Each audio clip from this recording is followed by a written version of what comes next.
Yeah. Lunchtime video. And scarves, John, are these the scarves? Oh, yeah. Scarves, so this is I promised he'd made it home. You probably didn't believe me, especially if you saw how drunk I was. Both these times these were given, but this is the San Francisco one. So we'll do that one first. Nice one to the guys and girls from the San Francisco Supporters Club. They were relentlessly sound. They've got the scarf here. The Kazar Pub. Kazar Pub, which you can, and I never know quite how to pronounce, so I'm glad you went for it, which is where they meet. And they give us this one. So nice one. And this is the LA one. It's got a star in the middle. Says yeah, LA there. Really cool. Says LA there. It is quite cool. It's got a coolness about it. Should we don it? I mean, this would probably cause all sorts of microphone-based ruffle, but we'll don. Just put it on old school, I think. You've gone for it. It's gone for it. Okay, I've done it old school. There you go. Up the Reds. Up the Reds, indeed. Up the Reds is the thing to say. I love the news that's come through today that Klopp is in no rush to offload Lucas Leiva.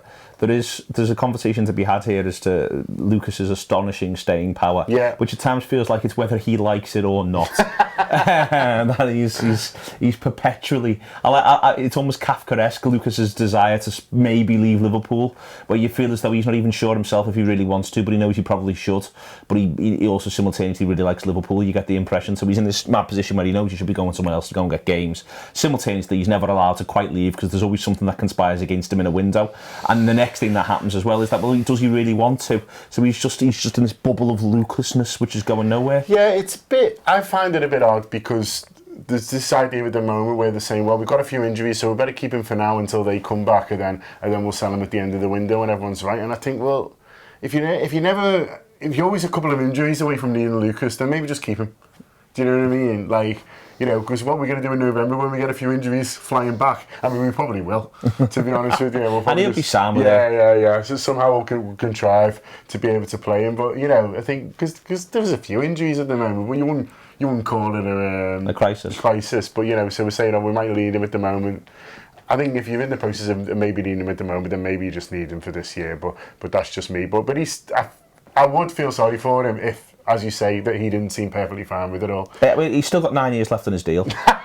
I don't know. It just triggers. It just triggers. It's like no one's quite getting around to the admin of either severing his contract or extending it. So he's just in this role. Every single day someone just misses the deadline.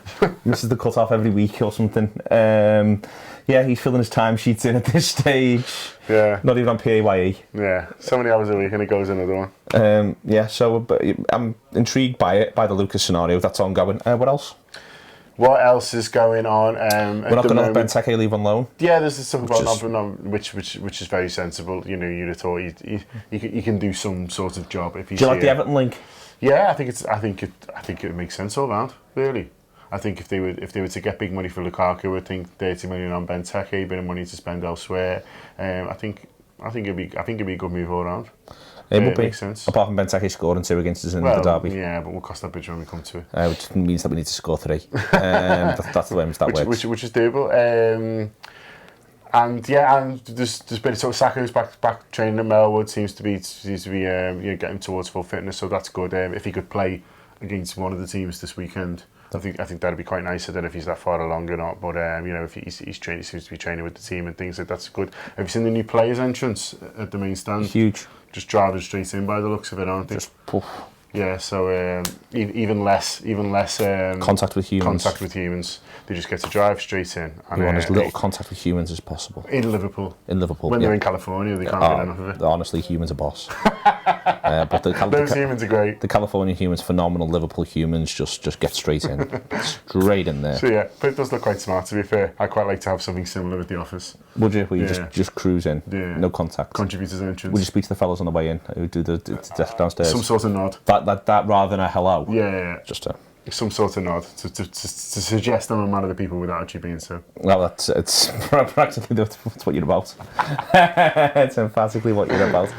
Also, Emre Can says that he's ready to step up and do some leadership, whilst also saying that Jordan Henderson and James Milner do leadership, which throws us back to the age-old conundrum as to what actually constitutes leadership in a 21st century football team. And we haven't got time to do that on a lunchtime video. To be honest, there's a lot of that goes on.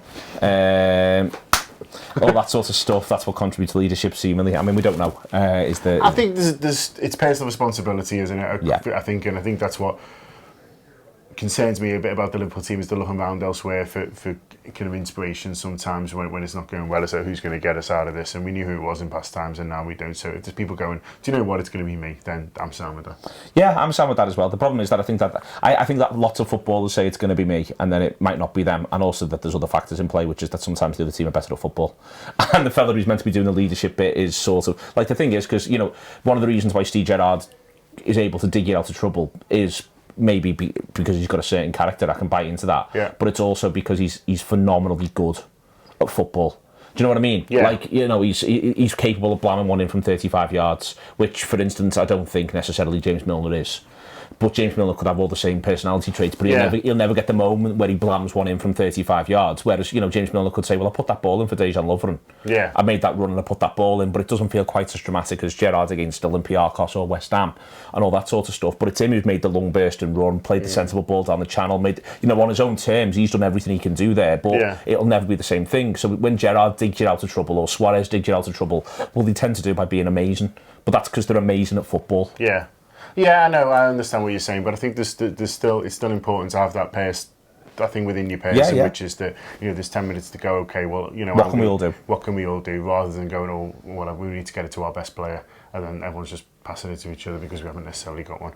But as you say, it's almost a show in itself. It's almost an entire show, and maybe it will be one day. I think it will be one day. There's a great tournament that's coming out today with Jamie McKenna. Let's get a lot of heat from the guys in the back. Yeah, Jamie McKenna, Josh Sexton, and Johnny Milburn. Fantastic on the idea of the long structural stretch of Liverpool in terms of playing catch up in the transfer market and then the extent to which that's been an ongoing process on and off now for 7 years. It's meant to be terrific. Really looking forward to listening to it. It's not out yet, but it will be soon. There's a rider that's come out today. Rewired came out yesterday, and then tomorrow obviously there's an entire gamut of shows all lined up as well for you to look forward to. That's all on Tour Player, £5 a month. Thank you for those of you who've recently subscribed, and more of you could do so, but there's no pressure. No pressure. A little bit of pressure. No pressure. A little bit of pressure. Bit of pressure.